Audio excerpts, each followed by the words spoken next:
राधे राधे दोस्तों, जय श्री कृष्णा। कैसे हैं आप? आशा करती हूँ कि आप सब मंगलमय होंगे।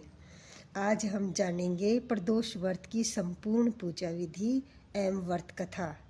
इससे पहले अगर आप चैनल पर नए हैं तो चैनल को सब्सक्राइब करें, वीडियो को लाइक करें और ज़्यादा से ज़्यादा शेयर करें।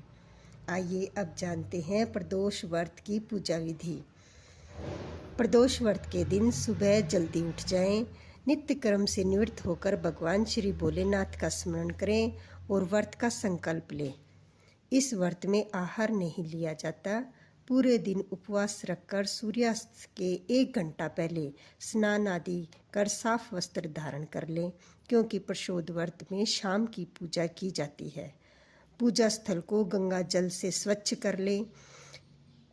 उत्तर पूर्व की दिशा में मुंह करके भगवान शंकर का पूजन करें। पूजन में शिव के मंत्र ओम नमः शिवाय का जाप करते रहें। अंत में प्रदोष व्रत कथा सुनकर शिव जी की आरती करें।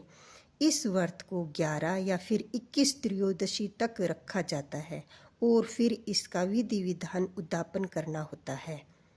आइए अब सुनते हैं प्रदोष व्रत कथा। प्राचीन काल में एक गरीब पुजारी हुआ करता था।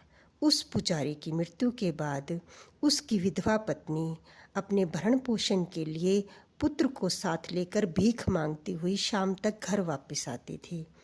एक दिन उसकी मुलाकात विदर्भ देश के राजकुमार से हुई, जो कि अपने पिता की मृत्यु के बाद दर दर भटकने लगा था। उसकी यह हालत पुजारी की पत्नी से देखी नहीं गई। वह उस राजकुमार को अपने साथ अपने घर ले आई और पुत्र जैसा रखने लगी। एक दिन पुजारी की पत्नी अपने दोनों पुत्रों को लेकर सांडिल्य ऋषि के आश्रम गई। वहां उसने ऋषि से शिव के प्रदोष व्रत की कथा एवं विधि सुनी तथा घर आकर अब वह भी प्रदोष व्रत करने लगी। एक दिन दोनों बालक वन में घूम रहे थे।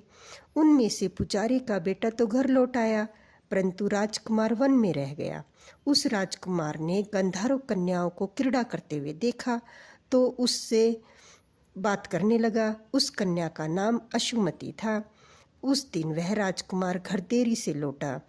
राजकुमार दूसरे दिन फिर उसी जगह पहुंचा जहां अशुमति अपने माता पिता के से बात कर रही थी।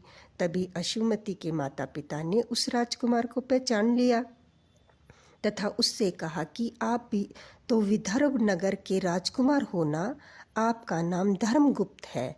अशुमति के माता पिता को राजकुमार पसंद आया और उन्होंने कहा कि शिव जी की कृपा से हम अपनी पुत्री का विवाह आपसे करना चाहते हैं। क्या आप इस विवाह के लिए तैयार हैं? राजकुमार ने अपनी स्वीकृति दे दी तो उन दोनों का विवाह संपन्न हुआ। बाद में राजकुमार ने गंधर्व की विशाल सेना के साथ विदर्भ पर हमला किया और घमासान युद्ध पर विजय प्राप्त की तथा अपनी पत्नी के साथ राज्य करने लगा। वहां उस महल में वह पुजारी की पत्नी और पुत्र को भी आदर के साथ ले आया और साथ रखने लगा। पुजारी की पत्नी तथा पुत्र के सभी दुख व दरिद्रता दूर हो गई और वह सुख से अपना जीवन जीने लगी। एक दिन अशुमति ने राजकुमार से इन सभी बातों के पीछे का कारण पूछा और रहस्य पूछा। तब राजकुमार ने अपनी अशुमति को अपने जीवन की पूरी बात बताई और साथ ही प्रदोष व्रत का महत्व और व्रत से प्राप्त फल से भी अवगत कराया। उस दिन से प्रदोष व्रत की प्रतिष्ठा एवं महत्व बढ़ गया और मान्यता अनुसार लोग यह व्रत करने लगे। कई स्थानों पर अपनी श्रद्धा के अनुसार स्त्री पुरुष दोनों ही यह व्रत करते हैं। इस व्रत के करने से मनुष्य के सभी कष्ट और पाप नष्ट होते हैं एवं मनुष्य को अभीष्ट की प्राप्ति होती है। इस प्रकार कथा संपूर्ण होती है। कथा के बाद भगवान शिव की आरती करें। राधे राधे दोस्तों, मिलते हैं अपनी अगली वीडियो में। राधे राधे, जय श्री कृष्णा।